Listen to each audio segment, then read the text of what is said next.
ছাড়াই তৈরি করুন দুর্দান্ত স্বাদের সীতাভোগ। এটা দেখুন মিষ্টিটা কতটা নরম তুলতুলে, আর এটা কিন্তু হবে একেবারেই ঝরঝরে।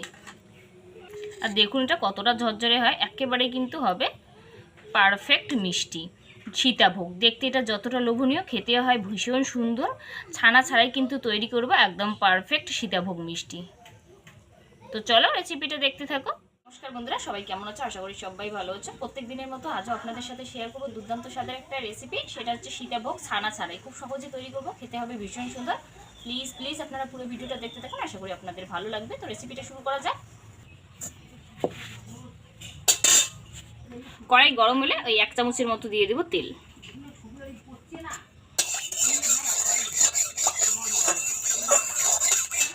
এরপর দিয়ে দেবো সুজি। এটা ভালোভাবে কিন্তু একটু ভাজা ভাজা করা লাগবে, যাতে এর কাঁচা গন্ধটা না থাকে। এরপর দিয়ে দেবো দুধ। অল্প একটু দিয়ে দেবো চিনি। খুব ভালো করে নাড়িয়ে চাড়িয়ে কিন্তু একটা যখন দইয়ের মতো তৈরি হবে বা কড়াই থেকে ছাড়বে তখন নামিয়ে নেব। সুজিটা হতে কিন্তু বেশি সময় লাগে না, এটা খুব সহজেই হয়। দেখুন আপনারা কড়াই থেকে কিন্তু এইভাবে যাতে ছাড়ে। এটা কিন্তু আমার একেবারে রেডি, এটা এবার নামিয়ে নেব।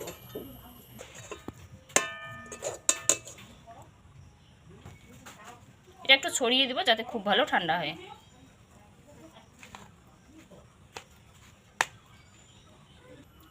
ওটা ঠান্ডা হতে হতে বেশি কড়াইতে বসিয়ে দেব। 1 বাটি চিনি দিয়ে দেব।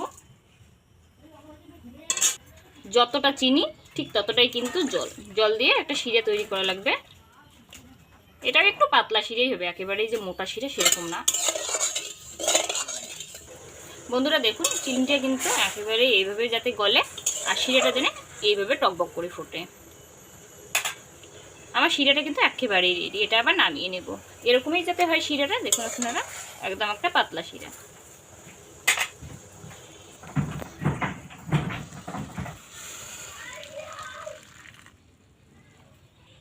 সুজিটা কিন্তু ঠান্ডা হওয়ার পরে দিয়ে দেবো বেকিং পাউডার, এই 1 চিমটির মতো।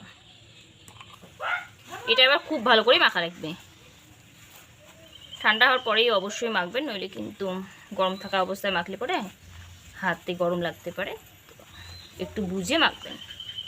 আর এটা খুব ভালো করে মাখা লাগবে, যত ভালো মাখা হবে তত কিন্তু নিকুতিটা খুব সুন্দর হবে।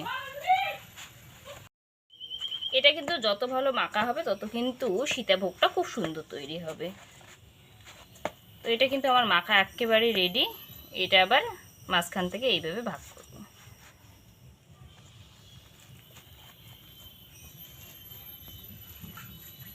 এরপর হাতের মধ্যে একটু তেল এইভাবে মাখলে পরে তৈরি করতে কিন্তু খুব সুন্দর হবে। অল্প একটু অংশ নেওয়ার পরে এইভাবে কিন্তু গোল্লা পাকার পর একটু লম্বা করে নেব, ঠিক এইভাবে।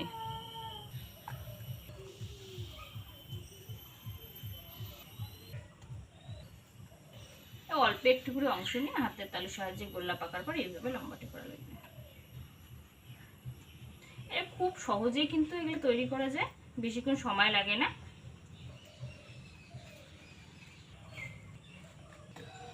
বন্ধুরা কিন্তু এইভাবে তৈরি করা লাগবে যাতে গায়ে কোনো ফাটল দাগ না থাকে। দেখুন ঠিক এইভাবে কিন্তু মিষ্টিটা তৈরি করা লাগবে। আমার মিষ্টি বানা কিন্তু একেবারেই কমপ্লিট, এবার ভাজার পালা। বন্ধুরা যখন ওই শিরাটা তৈরি করছিলাম তখন দারচিনি দেওয়ার মনেই ছিল না, তো গরম থাকা অবস্থায় কিন্তু দারচিনিটা দিলেও কিন্তু এটা খুব সুন্দর ফ্লেভার আসবে। তো দারচিনিটা দিয়ে কিন্তু ঢাকনা দিয়ে রাখবো যাতে গরম থাকে। এরপর কড়াই বসিয়ে দিয়ে কড়াইতে দিতে লাগবে তেল ভাজার জন্য। তেল ভালোভাবে যখন গরম হবে দিয়ে দেবো মিষ্টিটা।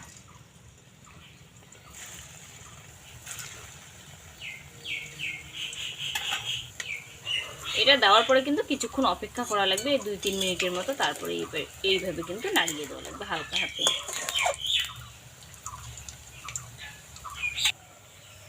বন্ধুরা এইভাবে কিন্তু উল্টে পাল্টে খুব ভালো করে এটা ভাজা লাগবে, চারদিকটা যাতে খুব সুন্দরভাবে ভাজা হয়, তাই উল্টে পাল্টে এইভাবে কিন্তু ভাজা লাগবে, যাতে চারদিকটা সমানভাবে কালারটা আসে। বন্ধুরা উল্টে পাল্টা ঠিক এরকম কিন্তু লালচে করা লাগবে। দেখুন আপনারা কালারটা ঠিক যেন এরকম হয়।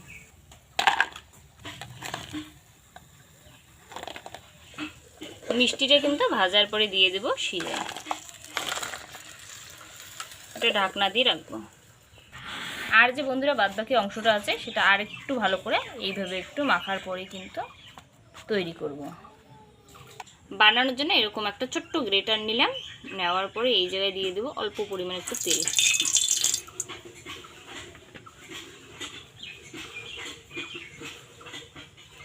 গ্রেটারে কিন্তু তেলটা খুব ভালো করে এইভাবে কিন্তু লাগানো লাগবে। এরপর অল্প একটু করে অংশ নিয়ে এইভাবে কিন্তু গ্রেট করা লাগবে।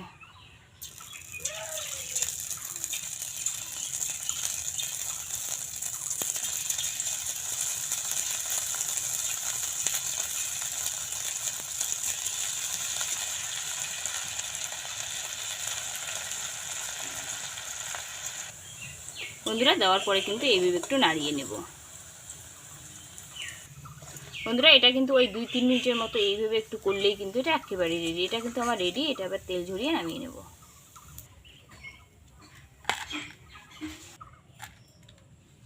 বন্ধুরা আরও একটু অল্প একটু অংশ নিয়ে এরকম গ্রেটারের সাহায্যে কিন্তু গ্রেট করব।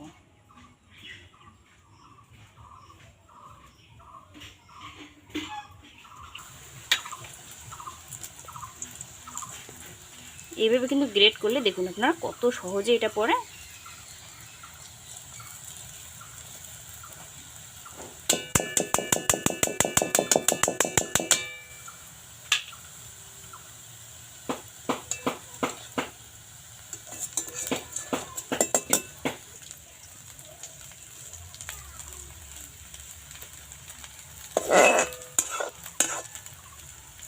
বন্ধুরা এটা তো ভাজতে বেশি একটা সময় লাগে না, খুব সহজেই হয়। এটাও কিন্তু আমার রেডি। এটা আবার নামিয়ে নেব।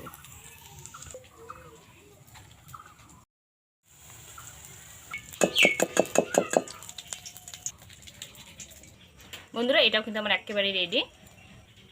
এটা কিন্তু 10 মিনিট পরে ঢাকনাটা খুলে দেখুন মিষ্টিটা কত সুন্দরভাবে রেডি। এটা আবার এইভাবে তুলে নেব।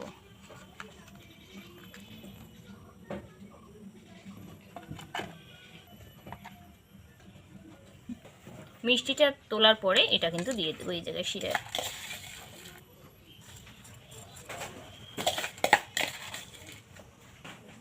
এটা দেওয়ার পরে এইভাবে কিন্তু ওই নাড়িয়ে চাড়িয়ে 2 মিনিটের মতো রাখা লাগবে।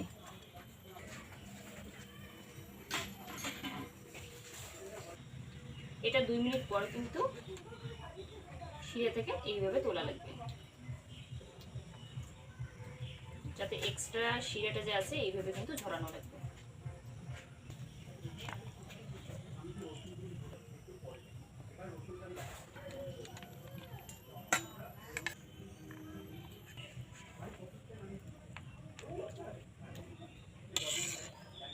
দেখুন আপনারা কতটা ঝরঝরে হয়। ঠিক এইভাবে করলে কিন্তু একেবারেই পারফেক্ট সীতাভোগ তৈরি হবে। এর উপরে মিষ্টি সাজিয়ে দিলেই কিন্তু একেবারেই রেডি।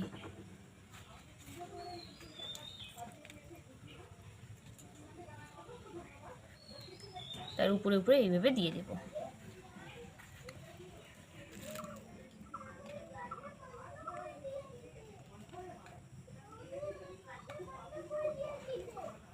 বন্ধুরা কিন্তু সীতাভোগ মিষ্টি একেবারেই রেডি। আপনারা দেখুন কতটা সুন্দর হয় দেখতে, যতটা এটা লোভনীয় খেতেও হয় ভীষণ সুন্দর।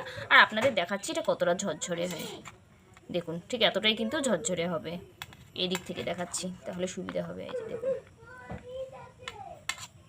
এইভাবে একবার সুজির সীতাভোগ মিষ্টি তৈরি করে দেখবেন, খেতেও হয় ভীষণ সুন্দর। আপনারা বুঝতেই পারবেন না এটা কিন্তু সুজির, এতটাই সুন্দর হয়।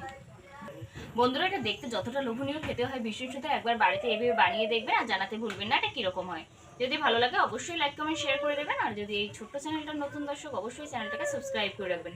পাশে থাকা বেল আইকনটি প্রেস করে রাখবেন যাতে আমার রান্নার ভিডিওগুলো সবার আগে আপনার মোবাইলে পৌঁছায়। এবার এটা খাওয়ার পরে বলতেছি কতটা সুন্দর হয়। আর নিকুতির মিষ্টিটা দেখুন আপনারা একেবারেই কিন্তু নরম তুলতুলে, এতটাই সুন্দর হবে। বাটি বেটে সাজিয়ে এইভাবে একটু পরিবেশন করি। আর দেখুন আপনারা একেবারেই কিন্তু এটা ঝরঝরে হয়।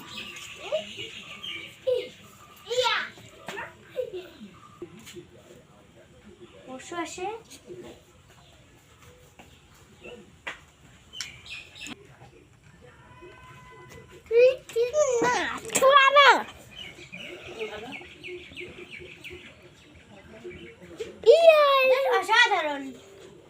ভিডিও লাইক করে দাও বুদ্ধি কি করো বুদ্ধি দারুন আপনারা না বানালে বুঝতেই পারবেন না এটা এতটা টেস্টি হয়। ছানা ছাড়াও কিন্তু এটা সুজির দারুণ লাগে খেতে। 13 আগে 13